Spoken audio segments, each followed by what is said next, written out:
considering how much excitement he came into the league with. Do you think he's so young? It feels like he has to still have enough time to fill that potential. Absolutely. No one should close any book or any chapter on him yet. He's just got to stay healthy and he's got to stay in shape. But even this recent stretch, this is the best passing stretch of his career. A double-figure assist the other day. They're leading all the way into point Zion. He's starting to look a little more like he's got that burst at the rim back. So I'm not writing him off at all, but he's got to stay in shape and healthy consistently.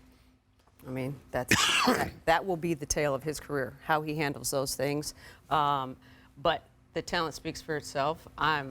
When he plays, I mean, he is a what do I want to say? A unicorn to behold, or something. Talent. I don't know what the word is, but I mean, yeah, he's a transcendent talent. Yeah. But I want to see those things because it speaks to the level of your competitiveness, how much you love it, like how serious are you, where every decision that you make on and off the court is I am a pro, and I want to be the best that I can possibly be. I look at it as that it's all up to Zion. It doesn't matter closing a book.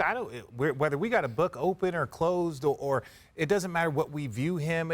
If he doesn't do all the things that Becky talked about, then it doesn't matter what we think, what we believe. If he doesn't do those things, he won't be healthy on the court. If they're not healthy on the court, his team is going to struggle. It's very, very simple. So I wish for him, I root for him, but ultimately only time will tell his level of professionalism that will allow for him to be successful. He's played, look, everyone got on him after the Vegas game in the in-season tournament where the Lakers just blew the doors off them and he did not show up. He's been quietly outside the national radar, playing very well for a Pelicans team that no one can quite figure them out, but they're pretty damn good, whatever they are. They keep winning. They're right in that playoff picture. And look, physically, there just has never been anyone like him in the NBA. He's like a tank that can fly, and that just hasn't existed ever. And you just hope he can stay healthy. And if he is healthy and they're full throttle in the playoffs, they're a strange team, but they're also a strange team to play against. They're hard to game plan for. Now, the one thing about when everyone got on him, I thought it was a little off, only because it was like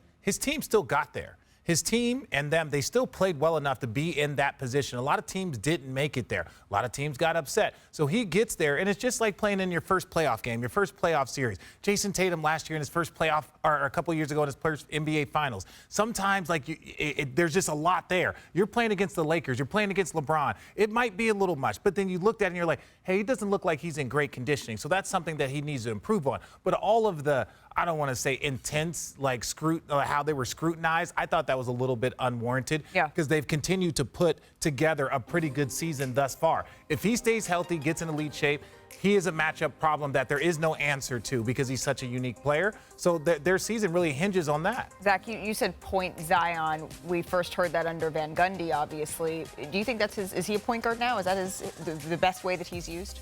He's whatever they need him to be. On some nights, he'll be the point guard or the point Zion. And the good thing about point Zion is when you have him run pick and roll with Valanciunas or Nance, you're putting their two worst shooters right in the middle of the action. So spacing is a little better around it because you have their better shooters around them. But some nights it'll be like I watched them play the Kings maybe a month ago, and they just said Harrison Barnes can't guard him. Let's just put him in the post and let him play bully ball the whole game. So it's a little bit of everything as long as he's available and healthy and all that. Zion back in the Garden tonight. That's going to be a fun one. I do.